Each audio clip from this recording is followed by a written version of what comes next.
తెలవారుజాముల్లో వెంకటరమణ తండ్రి సుప్రభాతము చేసెను సురులే రమణ. పంచామృతములతో వెంకటరమణ తండ్రి నిత్యాభిషేకములే నిత్యము రమణ.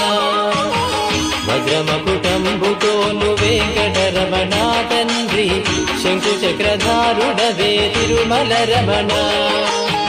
మూడు నామాలతోను వెంకటరమణ తండ్రి ముల్లోకములు ఏడడి మూర్తి విరమణ.